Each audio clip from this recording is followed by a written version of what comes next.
ಭಾರತದ ಬೆಳವಣಿಗೆಯಲ್ಲಿ ಕರ್ನಾಟಕದ ಪಾತ್ರ ಎಷ್ಟು ದೊಡ್ಡದು ಅಂತ ಯಾವತ್ತಾದರೂ ಯೋಚನೆ ಮಾಡಿದೀರಾ? ಬಹುಶಃ ನಮ್ಮಲ್ಲಿ ಪಲರಿಗೂ ಇದ್ರ ಬಗ್ಗೆ ಅಷ್ಟಾಗಿ ತಿಳಿದಿರ್ಲಿಕ್ಕಿಲ್ಲ. ಬನ್ನಿ, ಇವತ್ತು ನಾವು ಕರ್ನಾಟಕದ ನಿಜವಾದ ಶಕ್ತಿಯನ್ನ, ಅದರ ಆರ್ಥಿಕ, ತಾಂತ್ರಿಕ ಮತ್ತು ಸಾಂಸ್ಕೃತಿಕ ಕೊಡುಗೆಗಳನ್ನ ಒಂದೊಂದಾಗಿ ನೋಡೋಣ. ಒಂದು ಕ್ಷಣ ಯೋಚನೆ ಮಾಡಿ, ಒಂದು ವೇಳೆ ಕರ್ನಾಟಕವೇ ಇಲ್ಲದಿದ್ದರೆ ಭಾರತ ಹೇಗಿರುತ್ತಿತ್ತು? ಕೇಳೋಕೆ ಸ್ವಲ್ಪ ವಿಚಿತ್ರ ಅನಿಸ್ಬೋದು ಅಲ್ವಾ? ಆದರೆ ಮುಂದಿನ ಕೆಲವೇ ನಿಮಿಷಗಳಲ್ಲಿ ಈ ರಾಜ್ಯದ ಮಹತ್ವ ಎಂಥದ್ದು ಮತ್ತೆ ಭಾರತದ ಪ್ರಗತಿಯಲ್ಲಿ ಇದರ ಪ್ರತಿಯೊಂದು ಕೊಡುಗೆ ಎಷ್ಟು ಮುಖ್ಯ ಅನ್ನೋದು ನಮಗೆ ಸ್ಪಷ್ಟವಾಗುತ್ತೆ. ಸರಿ, ಹಾಗಾದ್ರೆ ಮೊದಲಿಗೆ ನಾವು ಕರ್ನಾಟಕದ ನೈಸರ್ಗಿಕ ಸಂಪತ್ತು ಮತ್ತು ಕೃಷಿ ಬಗ್ಗೆ ಮಾತಾಡೋಣ. ಇದು ಈ ರಾಜ್ಯದ ಆರ್ಥಿಕತೆಗೆ ಒಂದು ರೀತಿ ಭದ್ರ ಬುನಾದಿ ಇದ್ದಾಗೆ. ಇದನ್ನ ನಂಬೋಕೆ ಸ್ವಲ್ಪ ಕಷ್ಟ ಆಗ್ಬೋದು, ಆದರೆ ಇದು ಸತ್ಯ.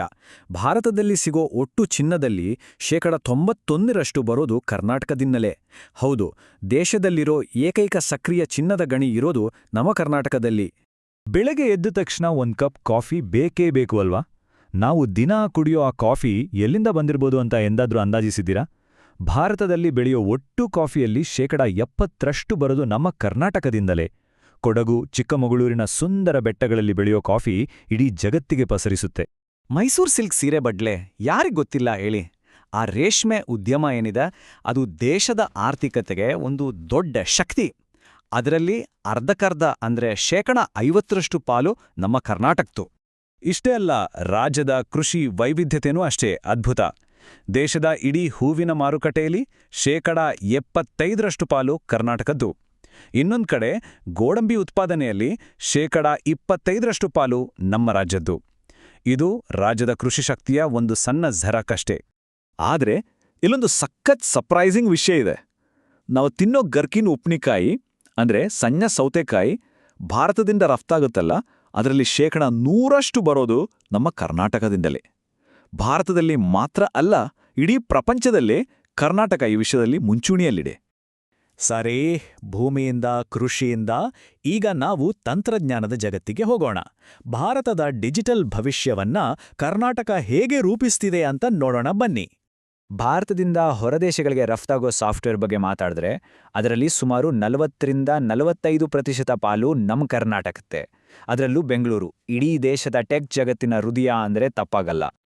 ಇದು ಕೇವಲ ಸಾಫ್ಟ್ವೇರ್ ಸರ್ವಿಸ್ ಬಗ್ಗೆ ಮಾತ್ರ ಅಲ್ಲ, ಭವಿಷ್ಯವನ್ನೇ ರೂಪಿಸೋ ಆರ್ಟಿಫಿಷಿಯಲ್ ಇಂಟೆಲಿಜೆನ್ಸ್ ಅಂದ್ರೆ ಎಐ ಬಗ್ಗೆ ಮಾತಾಡಿದ್ರೆ ದೇಶದಲ್ಲಿರೋ ಒಟ್ಟು ಎಐ ಟ್ಯಾಲೆಂಟ್ನಲ್ಲಿ 40% ಇರೋದು ಕರ್ನಾಟಕದಲ್ಲೇ. ಒಮ್ಮೆ ಯೋಚನೆ ಮಾಡಿ, ನಮ್ಮ ದೇಶದ ರಕ್ಷಣೆಗೆ ಬೇಕಾದ 70% ಯುದ್ಧ ವಿಮಾನಗಳು ಮತ್ತೆ ಹೆಲಿಕಾಪ್ಟರ್ಗಳು ತಯಾರಾಗೋದು ಇಲ್ಲೇ. ಅಷ್ಟೇ ಅಲ್ಲ, ಮಷಿನ್ ಟೂಲ್ಸ್ ರಫ್ತಿನಲ್ಲಿ 60% ಪಾಲು ನಮ್ದೇ. ಎಲ್ಲಕ್ಕಿಂತ ಹೆಚ್ಚಾಗಿ ಚಂದ್ರಯಾನ, ಮಂಗಳಯಾನದ ಮೂಲಕ ಇಡೀ ಜಗತ್ತೇ ತಿರುಗಿ ನೋಡುವಂತೆ ಮಾಡಿದ ನಮ್ಮ ಇಸ್ರೋದ ಹೆಡ್ ಕ್ವಾರ್ಟರ್ಸ್ ಇರೋದು ಬೆಂಗಳೂರಿನಲ್ಲೇ. ಐಟಿ ಅಷ್ಟೇ ಅಲ್ಲ, ಬೆಂಗಳೂರನ್ನ ಭಾರತದ ಬಯೋಟೆಕ್ ರಾಜಧಾನಿ ಅಂತಾನೂ ಕರೀತಾರೆ. ಯಾಕೆ ಗೊತ್ತಾ? ಯಾಕಂದ್ರೆ ದೇಶದಲ್ಲಿರೋ ಬಯೋಟೆಕ್ ಕಂಪನಿಗಳಲ್ಲಿ 60% ಇರೋದು ಇಲ್ಲೇ. ಇದು ಕರ್ನಾಟಕವನ್ನ ದೇಶದ ನಂಬರ್ 1 ಬಯೋಟೆಕ್ ಹಬ್ ಆಗಿ ಮಾಡಿದೆ. ಹಾಗಾದ್ರೆ ಈ ಎಲ್ಲದಕ್ಕೂ ಮೂಲ ಏನು? ಖಂಡಿತವಾಗಿಯೂ ಶಿಕ್ಷಣ.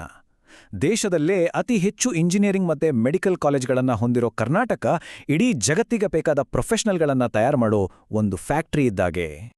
ಸರಿ, ಆರ್ಥಿಕತೆ, ತಂತ್ರಜ್ಞಾನ ಎಲ್ಲ ಆಯಿತು. ಈಗ ನಾವು ಕರ್ನಾಟಕದ ಸಾಂಸ್ಕೃತಿಕ ಶ್ರೀಮಂತಿಕೆ ಮತ್ತೆ ಇಲ್ಲಿನ ಪ್ರತಿಭೆಗಳ ಬಗ್ಗೆ ಮಾತಾಡೋಣ. ಭಾರತದಲ್ಲಿ ಕೇಂದ್ರ ಸರ್ಕಾರದಿಂದ ರಕ್ಷಿಸಲ್ಪಟ್ಟ ಸ್ಮಾರಕಗಳ ಪಟ್ಟಿಯಲ್ಲಿ ಉತ್ತರ ಪ್ರದೇಶ್ ಮೊದಲನೇ ಸ್ಥಾನದಲ್ಲಿದ್ರೆ 2ನೇ ಸ್ಥಾನದಲ್ಲಿರೋದು ನಮ್ಮ ಕರ್ನಾಟಕ. ಹಂಪಿಯ ಆ ಅದ್ಭುತ ಅವಶೇಷಗಳಿಂದ ಹಿಡಿದು ಇಲ್ಲಿನ ಐತಿಹಾಸಿಕ ಸಂಪತ್ತು ನಿಜಕ್ಕೂ ಅಪಾರ. ಮುಂದಿನ ವಿಷಯಕ್ಕೆ ಹೋಗೋ ಮೊದಲು ಈ ಜಿಐ ಟ್ಯಾಗ್ ಅಂದ್ರೆ ಏನು ಅಂತ ಸಿಂಪಲ್ ಆಗಿ ಹೇಳ್ತೀನಿ ಕೇಳಿ. ಒಂದು ವಸ್ತು ಅದು ಬೆಳೆಯೋ ಜಾಗದಿಂದಾಗಿಯೇ ಒಂದು ವಿಶೇಷವಾದ ಗುಣವನ್ನ ಹೊಂದಿದ್ರೆ ಅದಕ್ಕೆ ಈ ಟ್ಯಾಗ್ ಸಿಗುತ್ತೆ. ಉದಾಹರಣೆಗೆ, ಮೈಸೂರು ಮಲ್ಲಿಗೆಯ ಪರಿಮಳ ಬೇರೆಲ್ಲೂ ಸಿಗಲ್ಲಲ್ವಾ? ಹಾಗೆ ಈ ವಿಷಯದಲ್ಲಿ ಕರ್ನಾಟಕ ಇಡೀ ದೇಶದಲ್ಲೇ ನಂಬರ್ 1. ಮೈಸೂರು ಸ್ಯಾಂಡಲ್ ಸೋಪ್, ಚನ್ನಪಟ್ಟಣದ ಗೊಂಬೆಗಳು, ಧಾರವಾಡ ಪೇಡ, ಹೀಗೆ ಲಿಸ್ಟ್ ಬೆಳಿತಾನೇ ಹೋಗುತ್ತೆ. 40ಕ್ಕೂ ಹೆಚ್ಚು ಜಿಐ ಟ್ಯಾಗ್ಗಳನ್ನು ಪಡೆದು ಕರ್ನಾಟಕ ತನ್ನ ಸ್ಥಳೀಯ ಉತ್ಪನ್ನಗಳನ್ನು ಜಗತ್ತಿಗೆ ಪರಿಚಯಿಸಿದೆ. ಕೊನೆಯದಾಗಿ, ಇವೆಲ್ಲವನ್ನೂ ಮೀರಿ ಕರ್ನಾಟಕದ ನಿಜವಾದ ಆಸ್ತಿ ಅಂದ್ರೆ ಇಲ್ಲಿನ ಜನ, ಇಲ್ಲಿನ ಪ್ರತಿಭೆಗಳು.